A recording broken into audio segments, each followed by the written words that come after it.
Hello, my friends. I'm Rick, and this here See the Devil. Little Missy's laying over there on the blanket, looking out the window. It is actually turning into a very beautiful Saturday out here. This Easter weekend, 2024.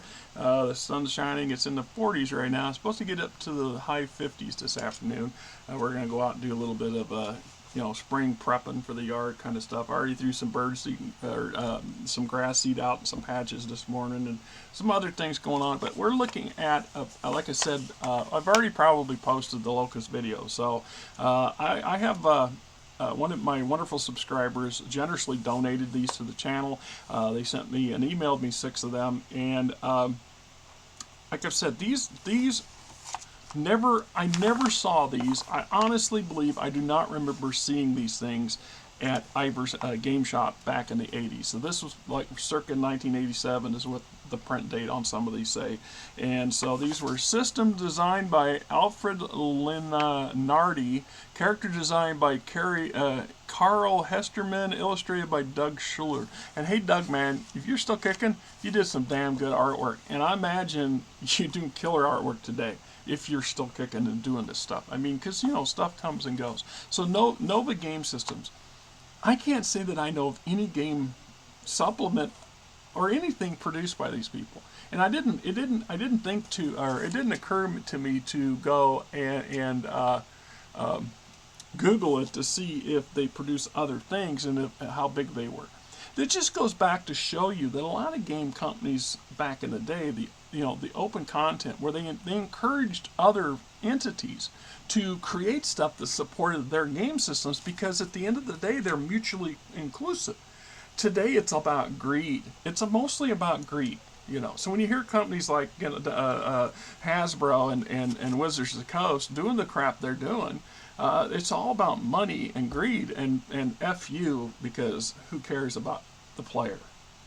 Which is absurd. If you don't give a damn about the people who support you, then F you.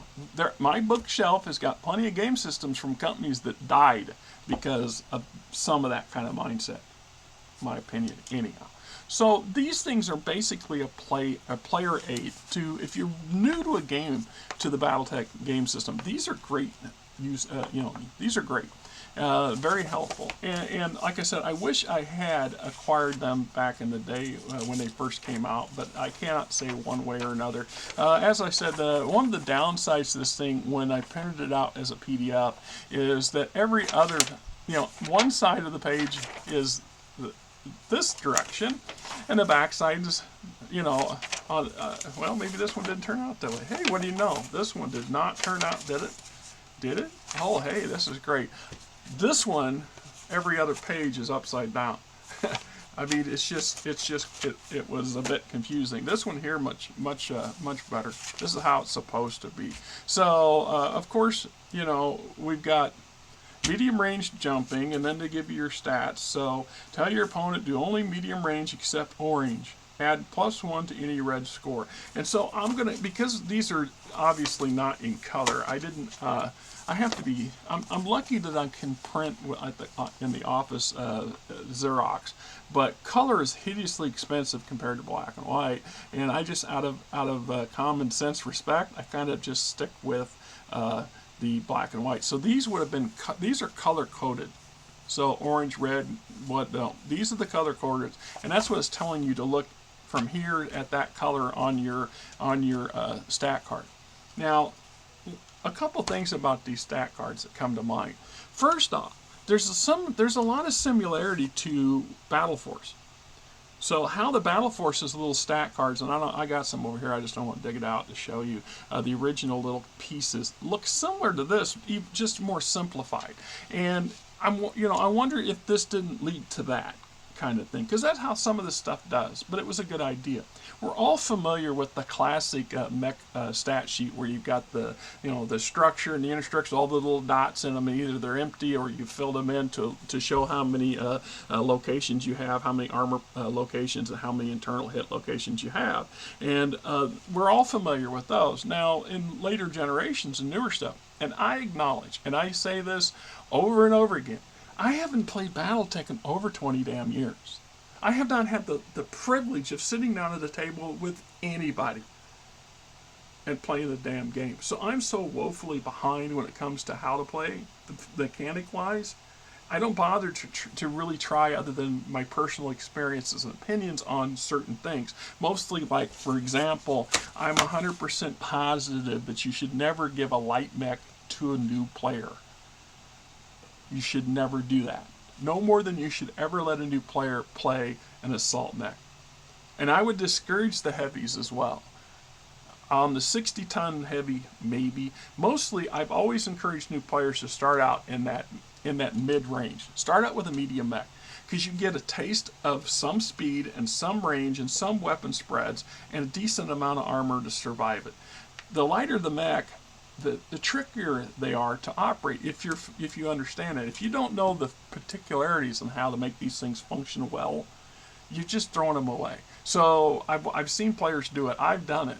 When I was learning back in the day, and my opinion is you should always start out in a medium mech and that's one of the reasons that a lot of the trainers, I understand the chameleons, in that range, but most of the trainers are in that 50-ton range. But from an actual player's perspective, running a locust, for example, it's all about speed and maneuverability, keeping your mech moving and preferably out of range of the bigger boys that are going to crush it, because it only takes one solid hit from just about every other mech weapon out there to cripple a locust. It just does. So the only advantage that locust has is its speed, and that's a considerable advantage. The problem is, for people who are not experienced with that, in my observation, is that the tendency to want to just plant your ass in one place and just hammer away. You do that one time in a locust against anything that's a 45 tons or higher, the odds are real good you're not going to get a second round. Especially if that other player has either lucky or has a good pilot. Just my personal opinion on that, subject. So these would have been great additions, and the subscriber who sent these copies to me and specifically requested says that's how him and his friends got started playing Battletech, was playing with these, and I can see why. I guess I stand corrected. So this one is upside down. See, we have to do this crap. So when the scanning took place, it just kind of didn't. So what we get is visuals of what your mech would look like when it's doing certain things. So here's a close range leg hit. Here's ducking at medium range. Here's close range firing missiles, close range punching, and it just goes on down the line. And each one of these, so it says, okay, medium range, jumping up. Tell opponent do only medium range except orange next turn. So you're telling your opponent the only thing you can fire at this mech at this moment is your medium range weapons, except whatever orange represented, right? And then it gives you the stats to hit, and whatever, somewhere in here there's got to be a key to that crap. It's probably this key here. And y'all played this stuff. Explain it better than me, because like I said, I've never played it, so I'm not doing it justice in how this stuff would play out and work. But we get close range, death from above, firing laser. I'm surprised some of this artwork didn't get pirated and find itself all over the internet, because there's some really good stuff in here. Considering we're talking 1987's 1987 artwork, the feller did some crack work. Take a bow, dude. Serious. This is good stuff for the 80s. This looks normal. I mean, we got medium range torso hitch, medium range firing from cover. Even gives you that example of, here's some damaged wall and your mech's using it for cover. Close range arm hit, close range tripping, long range sidestepping. Tell opponent do only long range next turn. Close range kicking, get an iron boot to your face, friend. So, yeah, these are very interesting, and if you can get your hands on them, the originals, I just really do wonder what the value of these things would be if they were, new.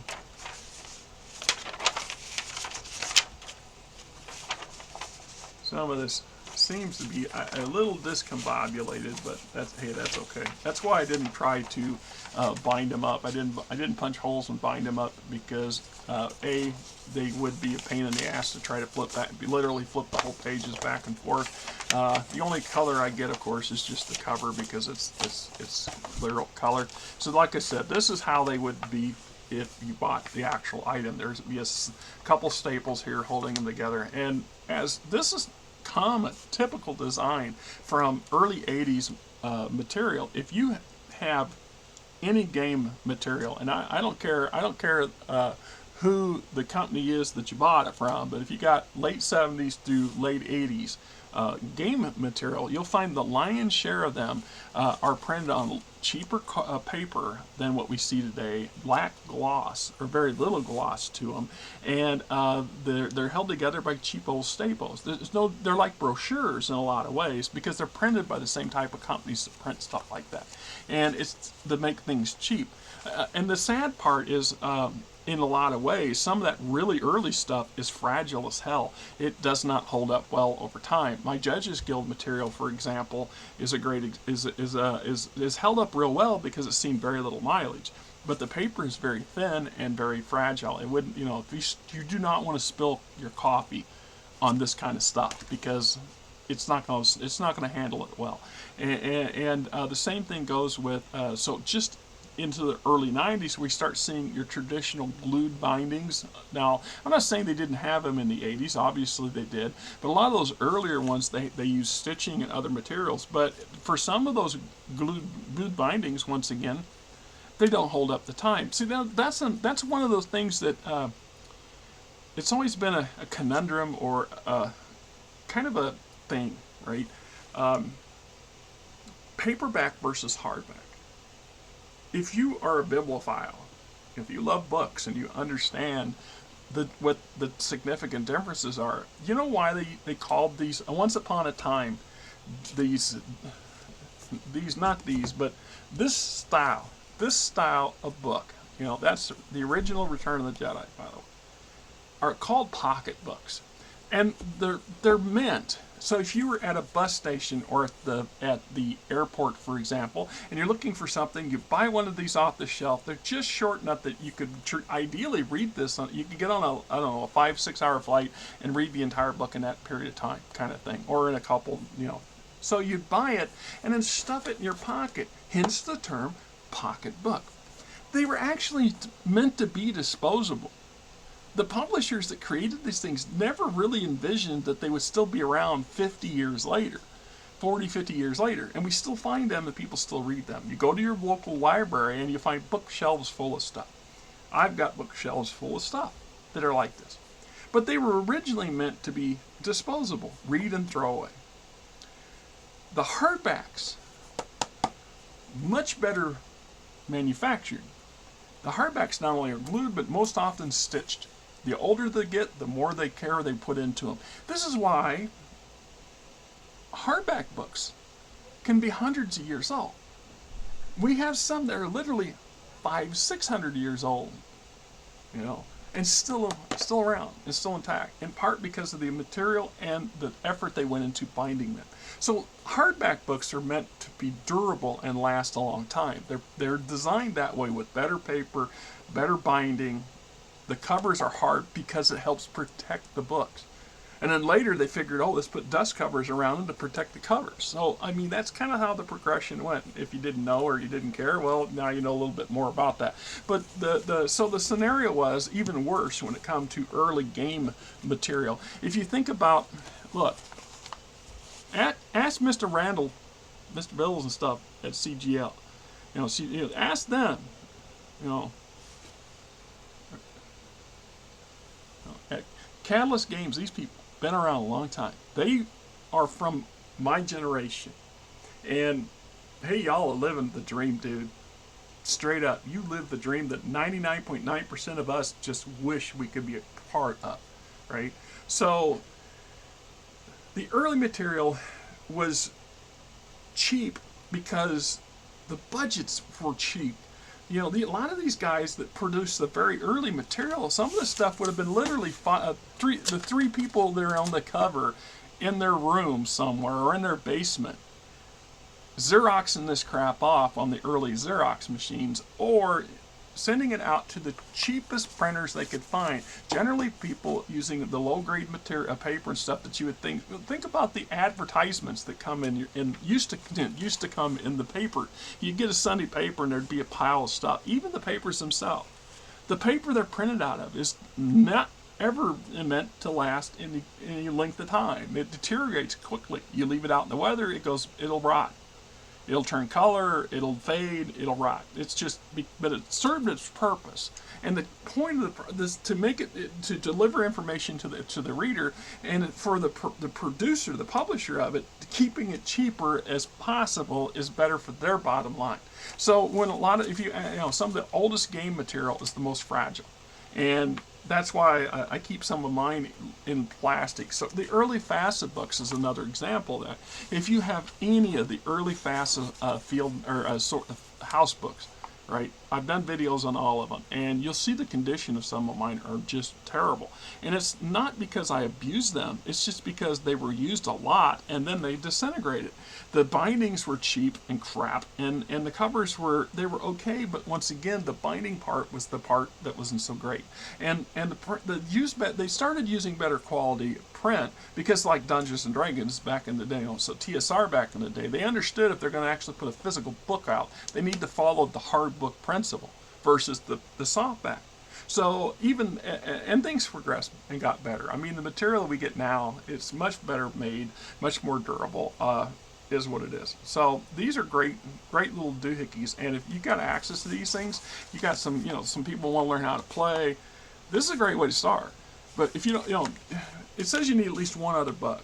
Now, ideally, this thing here has the self-contained rules. You could just follow what's in here and still play. This and a couple cardboard representations of mechs, and you're in business. How simple? How simple was that? Anyway, I'm Rick, little Missy over there. You're you. Till next time, you guys have yourself a great weekend, right?